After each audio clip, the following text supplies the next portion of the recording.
All right, let's talk about a question that, honestly, is a fantastic problem to have. You've got some extra cash at the end of the month, so what do you do with it? Where is the smartest place to put that money? And I'm serious. If this is you, you should give yourself a major pat on the back.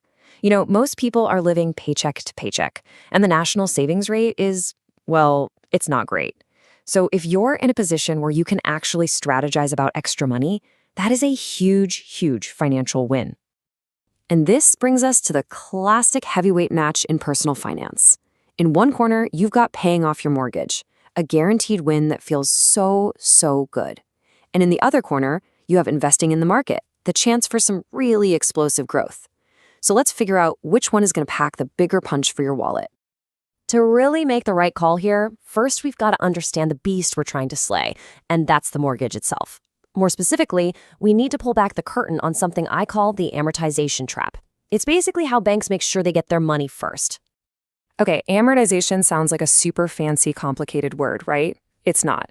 It's really just the payment schedule for your loan. It breaks down every single payment you're going to make for 30 years, and it shows you where your money is actually going. And trust me, especially in the beginning, it is not going where you think it is.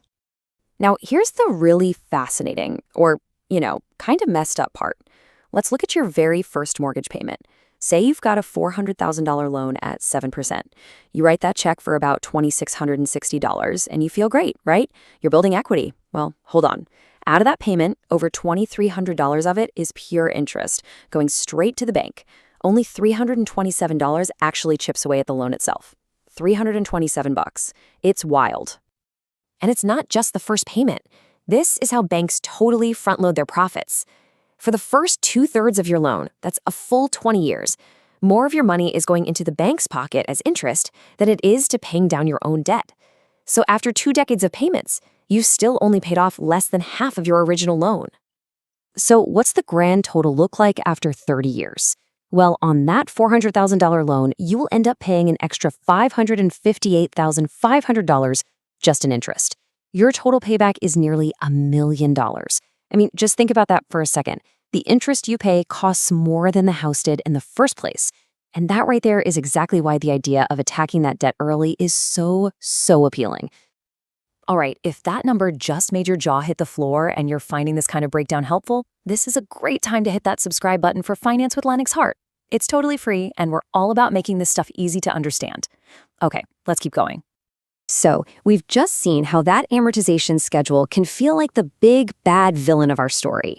But now, it's time to introduce the potential hero, the stock market, and the absolute magic of compound growth. If you look back through history, the stock market has been an incredible wealth-building machine. The S&P 500, which is basically a good snapshot of the overall market, has returned an average of over 10% a year for decades. Now, that is a really powerful number to keep in your head as we compare these two options. Okay, let's make this super practical.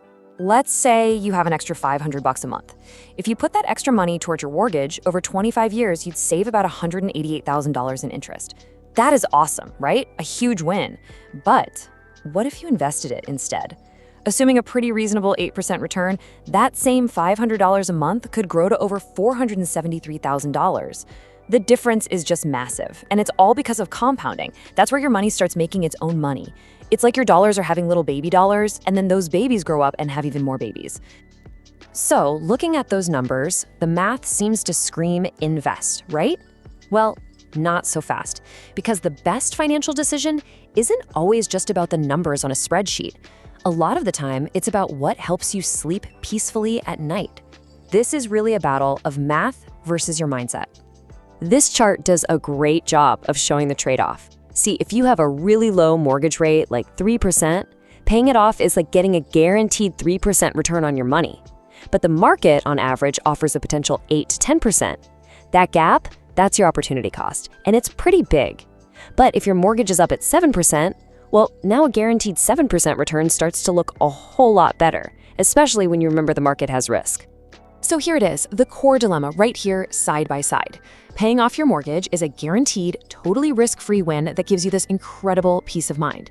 Investing, on the other hand, offers a much higher potential return and that amazing exponential growth, but it comes with risk. The market goes up, but it also goes down. There is no single right answer here. There's only the right answer for you. To help you figure that out, here are 2 really solid rules of thumb. First is the interest rate rule. Pretty simple. If your mortgage rate is low, say under 5%, the math almost always points toward investing. The second is the time horizon rule. The more years you have until you need the money, the more time compounding has to work that magic, which makes investing way more powerful.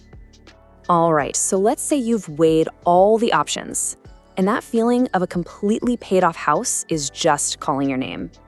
Awesome. That is a fantastic goal. So let's talk about 3 super effective strategies to slay that mortgage dragon way faster than 30 years. First up, switch to bi-weekly payments. It sounds simple, but this little trick means you make 1 extra payment a year, and it can shave about 6 years right off your loan. Second, just add a little extra to your payment each month. Even an extra $200 can also knock off around 6 years. It adds up fast.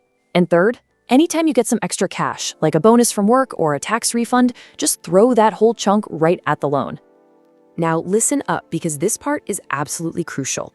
Whatever you do, whenever you send extra money, you have to tell your bank, your lender, to apply it directly to the loan's principal. Say that word, principal. If you don't specify, they might just put it toward future interest, which totally defeats the whole point. So whether you get there in 15 years or 30, let's talk about the final reward. This isn't just about spreadsheets and numbers anymore. This is about what it actually feels like to own your home 100% free and clear. And the benefits are just amazing. You get this sense of security and peace of mind that you just can't put a price tag on. You suddenly have all that extra cash flow every single month to do whatever you want with.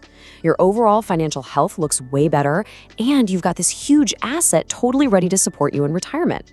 It's pretty much the definition of financial freedom. So in the end, it all comes down to a really personal question.